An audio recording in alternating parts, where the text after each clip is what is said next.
Merry Christmas and welcome to All About English. I am Dennis Wilborn and this is Read All About It. Tonight we are continuing, I guess it's tonight, it could be today, but today we're continuing the exploration of Charles Dickens's beloved novel, A Christmas Carol. This is episode 19 of 26. We're getting closer to the last chapter, the final spirit, and we're diving deeper tonight into chapter 3.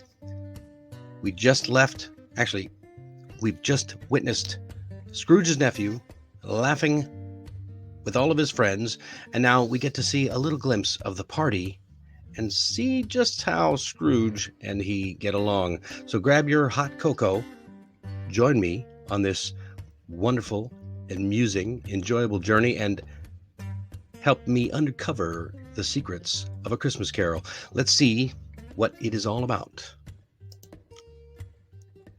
All right, the second of three spirits, part 6. Now, if you remember, all right, we always jump into vocabulary first. The first one is a verb, elicit. Elicit, to get a reaction or information from somebody. To get a reaction from somebody. So you often hear this word with I was trying to elicit a response, trying to get someone to respond or react. I find it striking how with a mere drum and a voice, the performance can elicit so many emotions. I have no idea. I've never seen a drum and a voice, elicit emotions, but maybe that's a special show. I could not elicit any response from him. Yeah, he wouldn't talk. That guy, he just would not respond to anything I said. Couldn't elicit a response. There's that word again, growl. We went over this way back in chapter 1, I believe. Growl, a verb, especially of animals, especially dogs, to make a low sound in the throat, especially as a sign of danger. Those dogs growled at me, or as this ends, the dog growled as they passed by. Yeah, dogs growl quite a bit. Grunt. Grunt. There's another noise that you make with the sound, with the mouth. Verb is a noise you make, growl is a verb for a noise you make with your mouth, especially dogs. Grunt is a noise that humans make to make a short, low sound in the throat. Those are called grunts. She grunted about having to do. She grunted something about having things to do and stormed out. Well, I just got things to do. Okay, so that would be like a grunt. Next is a noun, menagerie. Menagerie, what a great name, great word. A collection of wild animals. You don't hear that word put together very often anymore, but a menagerie is a collection of wild animals, and you can see that at a circus. The circus has an impressive menagerie. You might hear that said about a zoo as well, a menagerie. Imperceptibly, an adverb. Remember, adverbs usually end with ly, not always, but they describe an action. They describe a verb. So imperceptibly means in a very small way that cannot be seen or felt. So the volume of the radio was imperceptibly low. Yeah, maybe got the radio turned down. If you have like ears like a dog, you might hear it. It's imperceptible to humans. Imperceptible is the adjective. Imperceptibly is the verb, the adverb. It goes along with another verb. So in this case, was the past tense of be.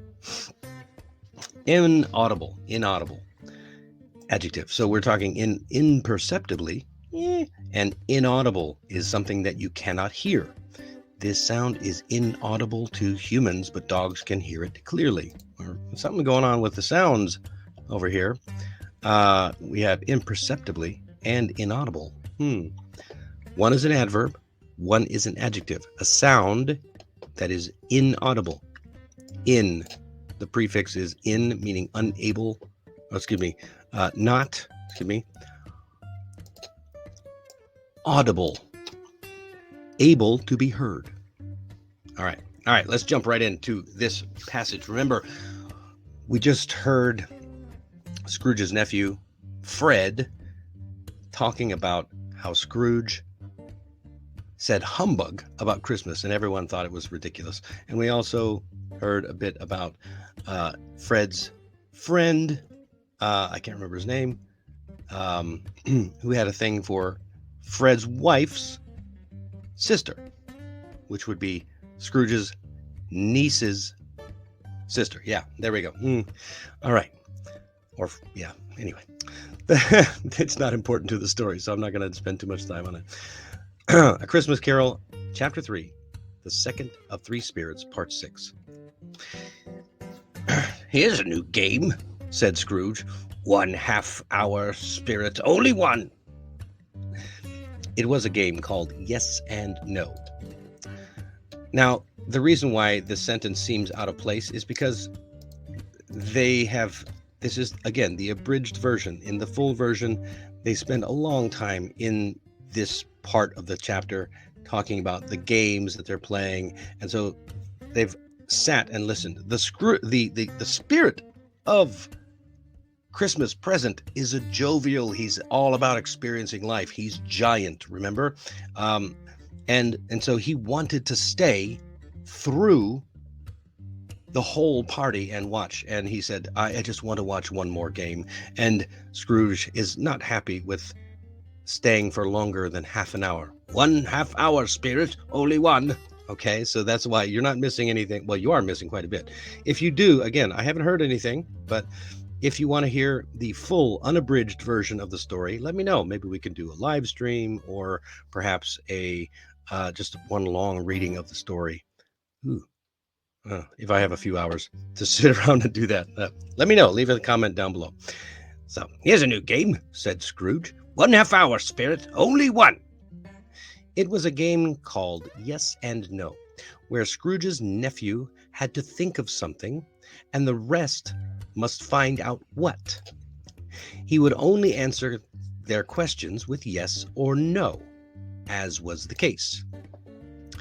The fire of questioning to which he was exposed elicited from him that he was thinking of an animal, a live animal, rather a disagreeable animal, a savage animal, an animal that growled and grunted sometimes, and talked sometimes, and lived in London, and walked about the streets, and didn't live in a menagerie, and was never killed in a market, and was not a horse, or a donkey, or a cow, or a bull, or a tiger, or a dog, or a pig, or a cat, or a bear. At every new question put to him, this nephew burst into a fresh roar of laughter. At last, the plump sister cried out, "I have found it out! I know what it is, Fred! I know what it is!" "What is it?" cried Fred. "It's your Uncle Scrooge!" Which it certainly was. Admiration was the sentiment, though some objected that the reply to "It is a bear" ought to have been yes. Uncle Scrooge had imperceptibly become so happy and light of heart that he would have drank to the unconscious company in an inaudible speech. But the whole scene passed off in the breath of the last words spoken by his nephew, and he and the spirit were again upon their travels. Much they saw, and far they went, and many homes they visited, but always with a happy end. The spirit stood beside sick beds, and they were cheerful, on foreign lands, and they were close at home, by struggling men, and they were patient in their greater hope, by poverty, and it was rich. Suddenly, as they stood together in an open place, the bell struck 12. Scrooge looked about him for the ghost and saw it no more. As the last stroke ceased to vibrate, he remembered the prediction of old Jacob Marley, and lifting up his eyes, beheld a solemn phantom, draped and hooded, coming like a mist along the ground towards him. Ooh, that's not the ending that you were expecting, wasn't it? So we're getting an introduction into the final spirit and the last paragraph there. So let's just run through our questions here. What are the rules of yes and no? I know it's a simple game, right? It actually reminds me of the game called 20 Questions, which is very similar.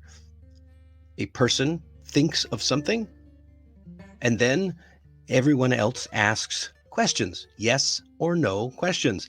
If you have been in one of my classes, you know that I hate yes and no questions. But for a game like this, it's actually quite fun. So if the question was, is it an animal?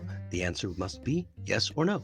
So you can slowly decide what the actual answer is. Now, in this game, it doesn't sound like they had 20 questions. They had unlimited questions. Perhaps that was a later addition, limiting it to 20 questions. So who guessed the right answer? Yeah, it was the plump sister. I love that expression, the plump sister cried out. I found it out. So in case you weren't aware, what does the word plump mean? I love this expression.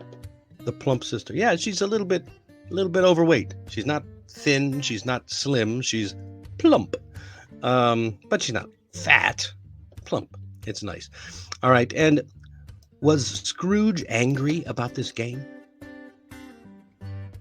Oddly enough, he wasn't. That's right. He heard them talking about him, but having such a good time, as it says, he had imperceptibly become so happy and light of heart that he would have drank to the unconscious company in audible speech. He's so happy he would have drank to their health. That's impressive. I mean, you got to admit. So, and finally, what happened after the clock struck 12? Well, just exactly what old Marley said would happen. As the clock strikes the 12th dong, it would be time for the final spirit to arrive, and arrive he did. The second spirit disappeared in an instant, and the third arrived and is coming towards him, a phantom draped and hooded, coming like a mist along the ground. Ooh, gives you the heebie-jeebies. Spooky, right? All right, let's ask the question. This is a really good one. What do you think about the description that Fred made of Scrooge in this one?